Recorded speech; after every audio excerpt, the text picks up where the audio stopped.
Mira, qué maravilla la voz de Lana Trihub. Ella es ucraniana, lleva viviendo en nuestra tierra tan solo 2 años y por favor desde aquí vamos a echarle una mano, vamos a llamarla, vamos a contratarla porque esta voz no se tiene que quedar solamente aquí. ¿Lo vamos a hacer? ¿Sí? Levantamos la mano a ver. ¿Quién le va a ayudar? ¿Quién va a ayudar a Lana? Venga, con aplauso. Y vamos a conseguirle bolos porque a esta mujer hay que visibilizarla y además apostó por Extremadura para vivir. Y precisamente, como canta Lana, con el corazón, era uno de los arrepentimientos, otro de los que sacó esta enfermera australiana que os he presentado al principio de la jornada. También se arrepentían, segundo arrepentimiento, se arrepentían de seguir más a la razón en lugar de al corazón.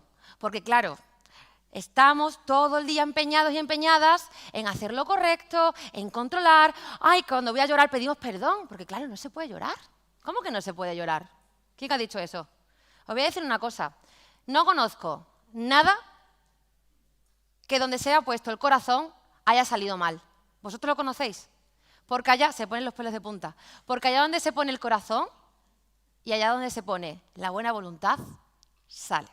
Así que segundo arrepentimiento, no. A partir de ahora vamos a dejar salida a esto que tenemos aquí y vamos a dejar a veces un poquito la mente al lado. Y precisamente nuestra próxima ponente nos va a hablar de ciencia desde el corazón. Ella es María Victoria Gil, medalla de Extremadura. Aplaudid, aplaudid, no pasa nada, podemos aplaudir, claro que sí.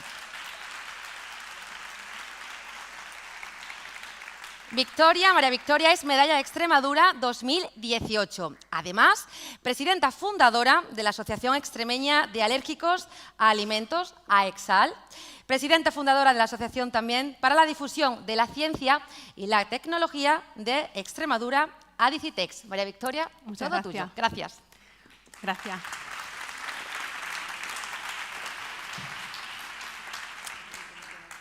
Buenas tardes ya. Quisiera comenzar mi intervención agradeciendo al comité organizador de este necesario congreso, muy especialmente a Pilar Coslado y a una de las compañeras del Parque Científico Tecnológico que tiene bastante responsabilidad de que yo esté aquí. Gracias, Carolina. Ciencia desde el corazón. Vamos a empezar con las palabras de 2 sabios. Fijaros, cuando venía para acá reflexionaba sobre, por circunstancias de la vida, en los últimos 7 u 8 años he estado cerca de impartir casi 200 conferencias, pero os aseguro que esta es la más personal y, por tanto, ha supuesto un reto para mí. Vamos a empezar con las palabras de 2 sabios. Existe un principio bueno que creó el orden, la luz y el hombre, y un principio malo que creó el caos, la oscuridad y la mujer, Pitágoras. Siglos más tarde, Voltaire, en su diccionario filosófico, dijo que han existido mujeres sabias, como han existido mujeres guerreras, pero nunca hubo mujeres inventoras. En el siglo pasado, Pilar Primo de Rivera pronunció las siguientes palabras: las mujeres nunca descubren nada, les falta el talento creador reservado por Dios para inteligencias varoniles.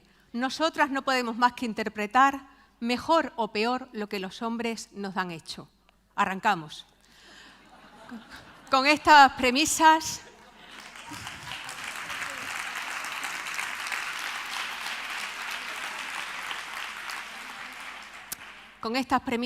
ser una mujer STEM es una misión imposible. STEM es el acrónimo en inglés de ciencia, tecnología, ingeniería y matemáticas.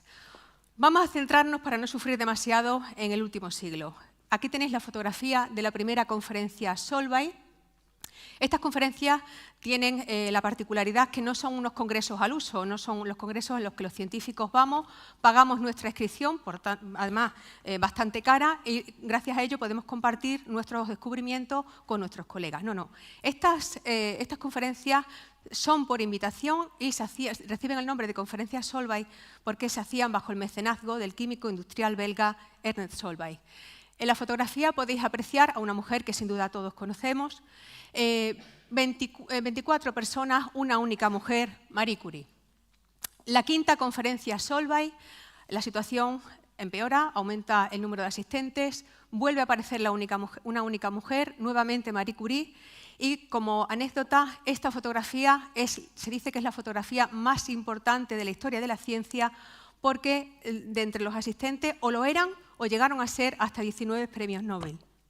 La anécdota de esta conferencia es que Marie Curie recibió 2 telegramas, de uno no os voy a hablar, pero el segundo telegrama fue que se le comunicaba que recibía el segundo premio Nobel. Esa fotografía fue parodiada en el año 2017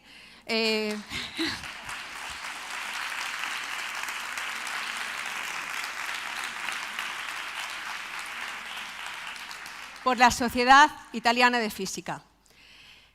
100 años más tarde de la primera conferencia Solvay. La situación es aún más drástica porque ahora hay 69 asistentes y nuevamente solo 2 mujeres. Las conferencias Solvay solamente se tratan aspectos relacionados con la física y con la química. Os aseguro que sigue siendo por invitación. Aquí tenéis una captura de pantalla donde se anuncia el próximo Congreso Solvay en octubre del 2025 y sigue siendo exclusivamente su asistencia por invitación. Con este escenario no es de extrañar que en el año 1904 Henry Armstrong, ante la petición de 19 mujeres químicas para ingresar en la Chemical Society, en su discurso, donde negaba la admisión, pronunció que lo que deberían hacer las mujeres químicas es convertirse en madre de futuros químicos. El escenario de los premios Nobel no es muy distinto. Si os fijáis, a lo largo de la historia de estos galardones han recibido el premio Nobel 916 hombres frente a 65 mujeres. Es decir, los premios Nobel lo copan el 93,4% los varones. Aquí tenéis la fotografía de los... hemos terminado hace un par de semanas o 3 de conocer quiénes son los galardonados de este año y si observáis solamente aparece una mujer, pero ha habido años como el 2016 donde no fue galardonada una sola mujer. Siempre han sido, abundan la presencia femenina en los premios Nobel de Literatura, en los premios Nobel de la Paz y cuando son en áreas de la ciencia suelen ser compartidos. Esta fotografía es del año 2021, cuando se firma en Extremadura el Pacto por la Ciencia y la Tecnología y viene a representar más o menos lo que estamos viendo hoy en día, ¿no? Mucha presencia masculina y solo una única mujer. Diversos historiadores han estado interesados en la contribución de la ciencia a la ciencia por parte de las mujeres y han puesto de manifiesto las contribuciones que éstas han hecho, las barreras que se han encontrado y las estrategias que han utilizado para superar todos esos obstáculos. Uno de los grandes problemas en la ciencia ha sido el problema de la identidad. No ocurre en España, pero en algunos países sí que las mujeres adoptan el apellido de su marido mentor en muchos de los casos. No fue el problema de Marie Curie, pero sí ha sido la causa de que algunas científicas, como Isabella Carle, una cristalógrafa química, a quien su familia le dijo que no estudiara química porque era cosa de hombres, ayudó a su marido a ganar un premio Nobel, pero quedó excluida de él. Vamos a hablar de lo que es el efecto Mateo, basado en la parábola de los talentos, que viene a decir que a quien más tiene, más se le dará, y al que no tiene, se le quitará hasta lo que tiene. La aplicación del efecto Mateo en el mundo de la ciencia se conoce con el nombre del efecto Matilda, que supone el olvido consciente y sistemático que han sufrido las aportaciones de las mujeres científicas. Los que sois más o menos de mi generación, cuando estudiasteis la estructura del ADN, seguro que la asociáis a 2 nombres, Watson y Crick, quienes, por cierto, recibieron el premio Nobel en el año 1962 y ni tan siquiera en el discurso que pronunciaron cuando recogieron el galardón tuvieron a bien pronunciar el crucial papel que desempeñó en la elucidación de la estructura del ADN la científica Rosalind Franklin. Solo 6 años más tarde, Watson, en su libro La doble hélice, sí que pone de relieve el papel tan importante que jugó esta científica. No solamente ella, también Jude Lindsay ayudó a dar las claves y cuando yo estudiaba, ni Rosalind Franklin ni Jude Lindsay aparecían en los libros de texto. Es el caso también de Nether. No solamente fue una gran matemática, madre del álgebra moderno, sino que además ella trabajó durante 20 años dando clases sin recibir ningún sueldo. Y fijaros si era grande que el propio Albert Einstein dijo de ella que era una genuina artista de las matemáticas. No sé si conocéis esta serie, se puso de moda el año pasado, Cocina con Química. Aquí se narra la historia de una mujer científica, madre, que aprovechó un programa culinario en los años 60 en Estados Unidos no solamente para compartir recetas de cocina, sino también para lanzar muchos mensajes feministas. Está basada en la vida de la propia autora, que su obra fue rechazada casi un centenar de veces por editoriales distintas y donde quedó reflejada en su libro Los obstáculos que encontraron las mujeres en el ámbito laboral. El efecto Mateo, como hemos dicho antes, aplicado a la ciencia, recibe el nombre de efecto Matilda. Se lanzó en el año 2021 por la Asociación de Mujeres Investigadoras y Tecnólogas, con el aval de la Oficina Española en el Parlamento Europeo, la campaña No More Matildas. Os aconsejo que es un vídeo muy cortito que podéis encontrar en YouTube, que merece la pena, donde se pone de manifiesto que el talento no tiene género y que, como decía antes Silvia Jato, no sé si ya se habrá marchado, en los libros de texto no encontramos referentes femeninos. Un artículo titulado Análisis de la ausencia de las mujeres en los manuales de la ESO, una genealogía de conocimiento ocultada. Se han analizado 115 libros de 19 asignaturas y solamente se ha encontrado que un 7,5% de las referentes que aparecen en los libros de texto son mujeres. Por cierto, agradezco a Silvia que haya nombrado a Carolina Coronado, natural de Almendralejo, donde tuve la suerte de nacer. El test dibuja a un científico. Fue llevado a cabo por David Chambers de una universidad australiana. Utilizó una muestra amplísima. Perdón, se han pasado las diapositivas.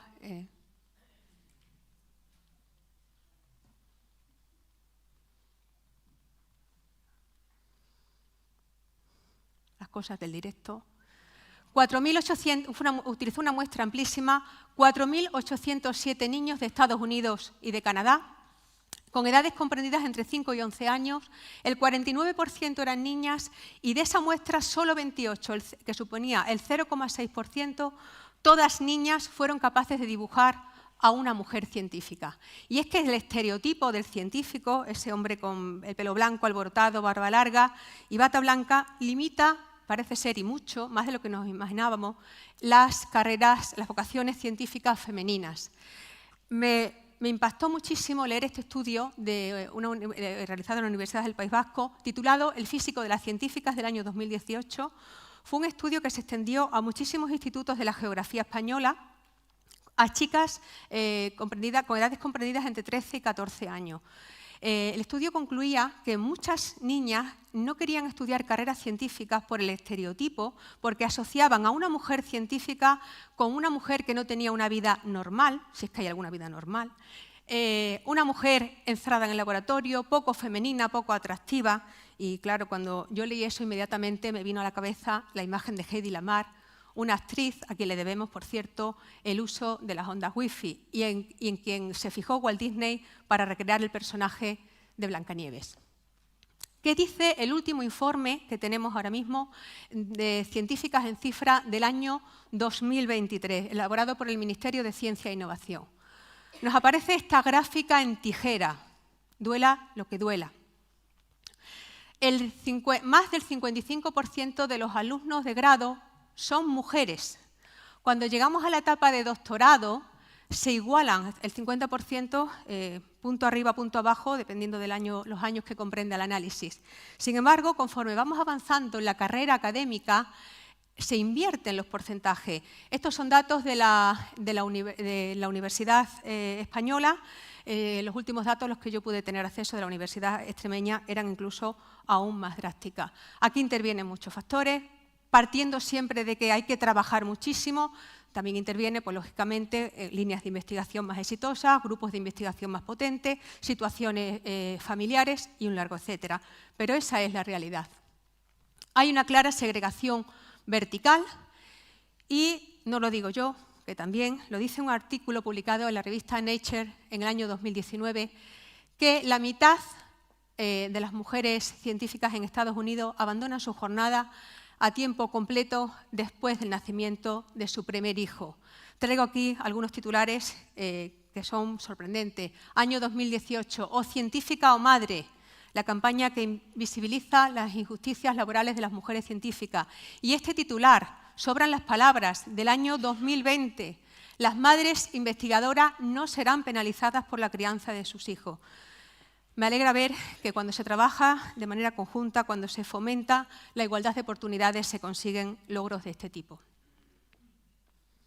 Y es que la corresponsabilidad está entre interrogantes, porque en el año 21 el 90% de las excedencias para el cuidado de familiares las cogían las mujeres, y ahora en el año 2023, que son los últimos datos del Instituto Nacional de Estadística, se ha reducido 6 puntos, pero estamos en un 84%. Eso hace que cuando hay grupos de investigación que no están liderados por mujeres, queden olvidadas algunas enfermedades. Tenemos una medicina muy androgénica. Entonces hay enfermedades como por ejemplo la endometriosis, que tanto hace sufrir a las mujeres, no son estudiadas. En el siglo pasado solo 2 proyectos de investigación liderados por mujeres estudiaron la menstruación. Luego, esto tiene sus consecuencias. Afortunadamente, los objetivos de desarrollo sostenible persiguen la igualdad de género y la reducción de las desigualdades. Y diréis vosotros, cuando ha empezado la charla, ha dicho que era una charla personal. Hasta ahora no hemos tocado nada de la parte personal. Hace 20 años, este verano se cumplían 20 años, yo hablaba con una vecina en la piscina de la comunidad y me comentaba que su hijo mayor estuvo a punto de morir cuando no tenía ni un año de vida, el día que le introdujo el huevo en su alimentación. Llamadme inculta, pero yo no había escuchado hace 20 años hablar sobre alergias alimentarias. Yo no sabía que esa enfermedad existía. Vamos a hablar un poquito, por si no conocéis, en qué consiste la alergia alimentaria. Lo resume Lucrecio, lo que os voy a contar en su obra Rerum Natura. Lo que es un alimento para algunos es un veneno para otros. Todos sabemos que nuestro sistema inmunitario nos defiende de las agresiones externas, de los virus, las toxinas, las bacterias, nuestras propias células tumorales. En el caso de una persona alérgica, ese sistema inmunitario reacciona de manera exagerada ante situaciones que para el resto de la población son inofensivas. Esas sustancias reciben el nombre de alérgenos, y alérgenos hay muchos, pero yo me voy a centrar en los alimentos. ¿Qué es una alergia alimentaria? Una alergia alimentaria, cuando se padece, puede provocar una reacción adversa con una causa inmunológica comprobada ante 3 vías: ingesta, contacto o inhalación de un alimento. Tal es la problemática que la Organización Mundial de la Alergia siempre dedica una semana a cada una de sus patologías alérgicas cuando celebra la Semana Mundial de la Alergia. En el año 2013 el lema fue «Alergias alimentarias, un problema de salud pública emergente a nivel mundial». En el año 2019 el problema global de la alergia alimentaria. En el año 2024 superando los obstáculos de la alergia alimentaria. La genética, si nos preguntamos quiénes pueden padecer, pues lógicamente la genética juega un papel muy importante. Afecta a un 7-8% de la población infantil, un 3-4% de la población adulta, y aquí viene lo bueno, puede aparecer en cualquier momento de la vida. Os he dicho que se puede sufrir reacciones adversas por 3 vías, por ingesta, por contacto y por inhalación. Aquí tenemos casos todos de España, donde han fallecido niños en los 3 casos. Fijaros la importancia que tiene la formación en todos los aspectos de la vida, en este también. Los 3 casos fallecieron porque se confundió una intolerancia a la lactosa con una alergia a las proteínas de leche de vaca. Muy llamativo fue este caso, porque me acuerdo un día que publiqué en las redes sociales de una asociación de las que ahora os hablaré, que íbamos a dar formación a los colegios, y a última hora de la noche salta un comentario y dice: ojalá en el colegio de mi nieta se hubieran dado ese tipo de formación, porque a lo mejor mi nieta hoy estaría viva. Era la abuela de esta niña. Este otro caso ocurrió el año pasado en Ciudad Real. Por aquellos que piensan que por un poquito no pasa nada, una niña tomó café en casa de una amiga y en la cafetera había gotitas de leche, restos de leche, y le costó la vida. Contacto. Este chico, que sus compañeros, por llamarle de alguna manera, aun conociendo la sensibilidad que tenía, le metieron grandes cantidades de queso dentro de su camiseta y falleció. Inhalación. Un niño que muere porque su familia cocina en su presencia y al inhalar los vapores de cocinado pues le costó la vida. Productos mal etiquetados. En este mismo año, en enero de este mismo año, falleció en Nueva York una chica por unas galletas que estaban mal etiquetadas. Esto sí, día sí, día también, lo podemos encontrar en la página de la Agencia Española de Seguridad Alimentaria y Nutrición. También mueren por besos, cuando uno está muy sensibilizado a un alérgeno y su pareja lo acaba de comer. También se conocen casos que han fallecido, personas que han fallecido precisamente por recibir un beso.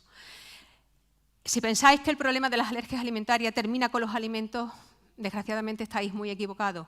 La ubicuidad de los alérgenos alimentarios es tal que los podemos encontrar en medicamentos, en cosméticos, en material escolar, en los medicamentos que además, a diferencia de los alimentos, las farmacéuticas no tienen la obligatoriedad de declarar la presencia de los alérgenos.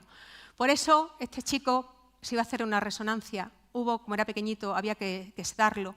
Y él, por un error del anestesista, obvió lo que le indicaron los padres, que era alérgico al huevo, y utilizó el famoso propofol que contenía en sus excipientes lecitina de huevo. Cosméticos. También existen alérgenos alimentarios en nuestros cosméticos y conocemos un caso fatal de una niña que muere porque su pasta de diente contenía proteínas lácteas en su composición. El material escolar también contiene, recordar, ingesta, contacto, inhalación, unas tizas, algunas de las marcas de tiza utilizan caseína, una proteína de leche, en su composición. Preservativos también contienen proteínas lácteas, con lo cual, con todo este barrido tan rápido que os he hecho por las limitaciones de tiempo, os podéis imaginar que convivir con una alergia alimentaria es vivir con una espada de Damocles. Por eso se habla de que los padres de niños alérgicos son padres helicópteros, pues a lo mejor no. Y aquí viene la parte personal. Yo soy madre de un niño alérgico a alimentos. Yo soy aquella que hace 20 años no sabía que existía esta enfermedad. Por eso, cuando llega el momento de la escolarización de mi hijo, cuando me doy cuenta de los riesgos y los problemas, amén de que os estoy hablando, de que escolarizo a mi hijo hace 16 años, está cercano a cumplir los 20, y hasta un 20% de las reacciones alérgicas suceden en la escuela. Imaginaos el problema de las familias, ¿no? Por eso, con mi experiencia, cuando yo ya llevaba un cierto recorrido, decidí fundar la Asociación Extremeña de Alérgicos a Alimentos, que hoy aúna ya a más de 760 familias extremeñas. Preparamos un modelo ideal de cuidado centrado en el niño alérgico, dimos formación gracias a los CPRs a lo largo de toda la geografía extremeña hasta el año 2016, momento en el que se firma el primer y hasta la fecha único protocolo en España de actuación ante urgencias y emergencias sanitarias, donde se recoge la obligatoriedad de los docentes a administrar la medicación de rescate, que en el caso de las alergias alimentarias se trata de un autoinyector de adrenalina que no requiere conocimiento sanitario alguno y que un maestro puede llegar a salvar la vida de un niño en cuestión de segundos. Cuando hace unos años escribí un artículo para la revista Viceversa de mi universidad, la titulé Alergias alimentarias cuando la adrenalina salva vidas, pero la formación también. Cuando he impartido conferencias sobre esta patología, el único ingrediente y lo único que necesitamos la familia es la empatía, es lo único que pedimos. Y aquí viene donde confluye mi parte profesional, que es una de mis pasiones, con otra pasión, que son mis hijos, como para todos los padres, ¿no? Hace unos años pues decidí, me pregunté qué podía hacer yo como química por esta enfermedad, por las alergias alimentarias. Llamé a muchas puertas y me hicieron caso. Y gracias a eso, pues hace un par de años conseguí financiación nacional para abordar un proyecto y aquí os traigo las dos últimas publicaciones. Permitirme, no debemos hablar de nuestros éxitos profesionales, pero aseguro que de estas publicaciones para mí son muy especiales porque recordar que hace 20 años yo no sabía que existía esta enfermedad. Y es que cuando se juntaron las dos pasiones apareció el lema de este congreso, fuerza que inspira, fuerza que sin duda encontró Helen Mirren en su discurso feminista que os aconsejo que escuchéis en el año 2017, de las que extraigo, que el feminismo es una necesidad, que no importa cuál sea tu sexo o tu raza, pero sé feminista. Y termino con las palabras de una primatóloga muy reconocida, Jane Goodall, que dijo: mi historia favorita sobre el tema de los hombres y las mujeres en la ciencia o en cualquier otro ámbito es de una tribu de algún lugar de Latinoamérica. En esa tribu de indígenas, el jefe me dijo: nosotros pensamos que la tribu es como un águila. Un ala es masculina y la otra es femenina. Y solo cuando las dos alas son iguales, la tribu es capaz de volar. Muchas gracias. Wow. Wow. Gracias.